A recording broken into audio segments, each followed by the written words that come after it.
changing your life one story at a time. This is the Chicken Soup for the Soul podcast with Editor-in-Chief Amy Newmark. Hey, it's Amy Newmark with your daily dose of Chicken Soup for the Soul inspiration. It's Friend Friday, and today we have a wonderful guest, Mary Beth Marsden, who was one of my co-authors for our book about autism. It was called Chicken Soup for the Soul, Raising Kids on the Spectrum. And I wanted to talk about it today because Sunday, April 2nd, is Autism Awareness Day.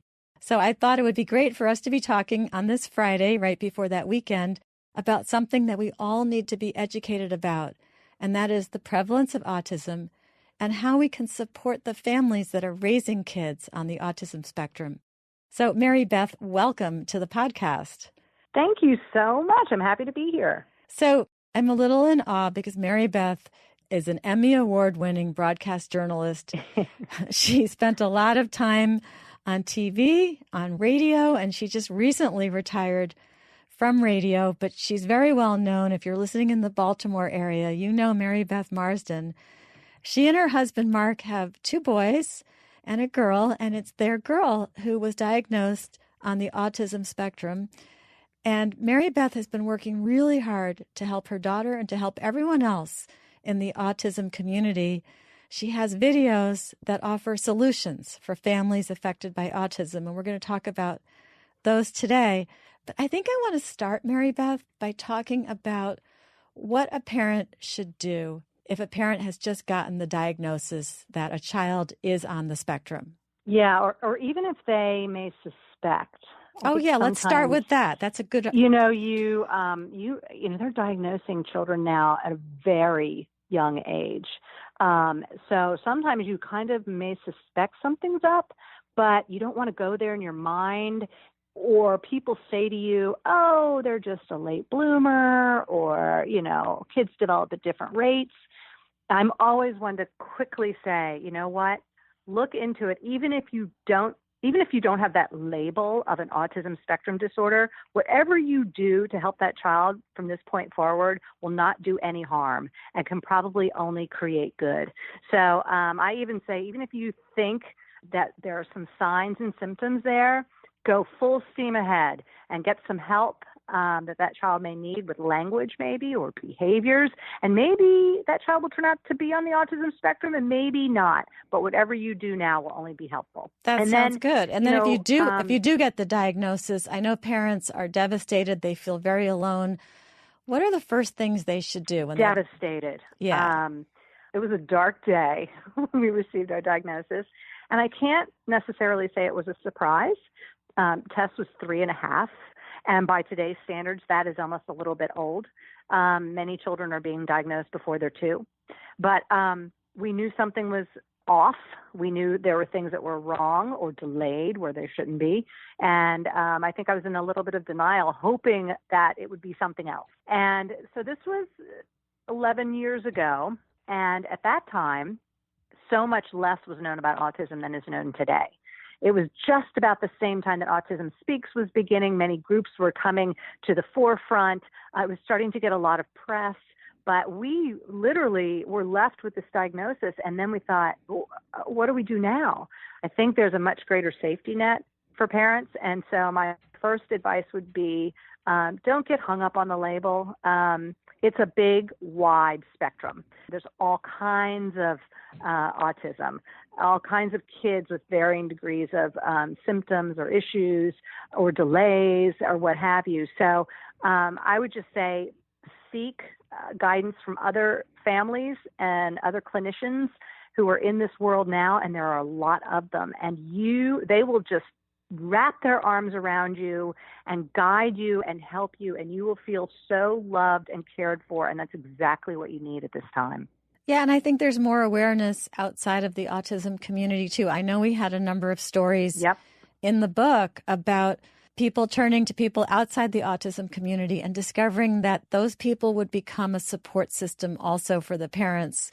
And sometimes people just needed education, and then they were willing to help and be understanding. One of the things I learned from Chicken Soup for the Soul, Raising Kids on the Spectrum, was not to be judgmental anymore, but to see a parent struggling with a child and not think, oh, what a brat, or, oh, that parent isn't doing a good job. Now I just go straight to, oh, that child might be on the autism spectrum. That parent is doing the absolute best that anybody could do. And this is just going to happen. The kid's going to have a freak out attack, and that's okay. If I could leave people with any sort of shift in their thinking, it would be, don't be so quick to think that that is just an ill-mannered child or parents who are not doing their job. I've been there. We've all been there. I think the biggest example is probably in the grocery store, where lots of kids melt down anyway. And I am sure in my 20s I looked sideways at certain families who I felt might not have been disciplining their child the way they should have. Never once did I think about what the parent might be going through, or the fact that that child may have some issues or may have autism. And I've been there on the other end, where I've had my child in a grocery store, and in the middle of the store, she starts melting down, and I had to leave my groceries there, and I apologized to somebody. And, did people look at me, with that certain look in their face that said, she's not doing a very good job of that? There was some of that, I guess. But I think the more people are aware, and actually I mentioned it, I said my daughter has autism. And as soon as I said that, everybody melted. Mm-hmm. I mean, the whole expressions just became warm and caring. And so it is about awareness. And I don't think we can spread it enough. So not just for the month of April or for the day, but for the whole year and for the future, because there are a lot of kids out there on the spectrum right now, and there are a lot of adults, and the numbers are not decreasing. So we need to be aware and live in this world together. Yeah, and it's not that people are necessarily disabled. They're just different. I mean, some people on the autism spectrum are incredibly talented. I know Nancy Burroughs. Oh, many. Yeah, yes. Our co-author, Nancy Burroughs, she had a story in the book about her son, James, who had this amazing affinity for music from 14 months old. And at age 2, he could correctly identify the note of almost any sound. He's just like a music whiz. And so he knows when the piano is out of tune. He's pitch perfect. Yeah, he's incredible. He can, the way he reads maps and judges time. They play a little game where they go to New York to visit relatives, and he can almost to the second tell them what time they're going to arrive based on the speed they're going, what roads they're taking. He's a really amazing kid. He's like a GPS system in a kid. Yeah, he is. Yeah, and I know out in Silicon Valley, they say like they couldn't develop all of these technologies if they didn't have their employees who are on the spectrum, because they have a different way of viewing things. They can be very focused. They have fabulous memories. They are very creative in the way they look at things. And so people who are so that's something that's changed in the past couple of years, that employees are now really for the first time, I think, making a concerted effort to seek out people with autism spectrum disorder, because they're looking for certain qualities that they might not find in a neurotypical worker. And it's starting to fit. They're finding the places where that can fit. And so that's sort of an exciting new development in the past few years. Yeah, I think that's great. It's that people are not neurotypical, not that they are disabled. They're just not typical. They're different, and in many wonderful ways. Yeah, I think the new term we'll be hearing a lot more is neurodiversity.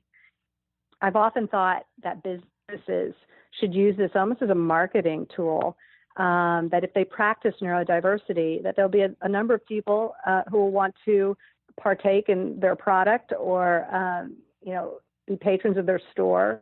I know I feel really good when I go to a grocery store or a restaurant and I see individuals who are not typical working there. And I'm really proud of that store owner or that company that are making the effort. Yeah, I know what you mean. My grocery store has non-neurotypical people working at, bagging the groceries, and it's very, very nice. So one of the other things we talked about in our book, and by the way, I got so much fan mail on our book, people like mothers writing and saying, I stayed up till 3 a.m. reading it. I had felt so alone, and I stayed up laughing and crying. But one of the things I loved about the autism parents was the ability to see the humor. And there was a story that I've never forgotten. I don't know if you remember this story by Lori Benedict. She has a son with I think I do. Yeah, she has a son with high-functioning autism, and she sent him to sleepaway camp. And when they were reunited, she asked him about the disposable camera she'd given him. And he's very literal. And so she asked him about the camera, and he rolled his eyes at her, and he said, "Mom, it was a disposable camera, so I threw it away." And I just loved that she could report on that. And I thought, yeah, but sometimes being literal is actually good. Sometimes it's very helpful. But that was a very funny example of the literal way that people on the spectrum seem to view things. Yeah, and that was kind of what was fun about reading all these stories. It was really hard to choose, just 101, because there were so many wonderful ones. But I think you have to keep your sense of humor, no matter how difficult situations are. And boy, nothing hurts like having a child who might be struggling. If you can somehow lighten the mood from time to time, or find the funny within what's happening, or the absurd, it keeps you sane. And it just helps you to be a more loving person and more accepting of where you are. So that brings me to your company, Real Look Autism. What do you guys do with those videos that you make? What do those do for people, and how do people get to see them? As you mentioned, I was in television for a while, and so when I left, I wanted to do something in the autism world using what I knew how to do, which was telling stories with videos. I was kind of having a hard time finding my focus, but eventually I did, and I knew I wanted to make videos that helped people in some way and also remained hopeful. So I have a videographer in town where I live, and we weren't lacking for subject matter. So we knew lots of families with kids with autism spectrum disorder, and they were more than happy to share. The only criteria was that we had to show something that was working in a small way, even for this child, so that somebody watching could see that, and maybe it would help them with their own child or their own student or their own grandchild. So we've made 13 videos so far, 14 in the catalog, and with all different ages of children. And some are verbal, some are nonverbal, some have Asperger's. And we showed certain techniques and therapies and strategies that were helping them in some way. And the first video I made was of my daughter Tess, because I felt if I was going to ask other parents to share their story and their children, I wanted to do the same. So, and her story was about a reinforcement break schedule during school. Tess has a lot of anxiety in school. She does not like to be pushed to do a lot of work within a very sensory rich environment, and it sometimes really irritates her. And so we came up with sort of a reward system for her and a break system that allowed her to take the sensory breaks that she needed and feel good about working for something within the school environment. Anyway, so it gave people ideas, and some people have used it in their IEP meetings at school. We have a swimming video where some parents have actually taken the video to their local swim club or to their local swim instructor, and it helped that instructor work with this child with autism. So, and then my other goal was to make sure that it was free and accessible to anyone. I figured that maybe not everyone lived in a city or a town where they had a lot of specialists on hand, but just about everyone now has the internet, and you can access them anytime you want, and they're being used and watched quite a bit. So that's been it's been fun. So Real Look Autism, and you can go to YouTube to watch these. Yes. That's terrific. Well, Mary Beth, there. Thank you. Thank you so much for joining us today. I'm really glad to be doing this, and I hope that people will go and read our book, Chicken Soup for the Soul, Raising Kids on the Spectrum. I hope so, too. I think it stands the test of time. These stories will resonate today, tomorrow, and 10 years from now. And, absolutely. So if it can help one person, that's what it's all about, right? Yeah. Well, thank you for joining me today on the Chicken Soup for the Soul Thanks, podcast. Amy. Come back Monday, everyone, for a related topic. We're going to talk about the heroism of mothers and things that they do for their children.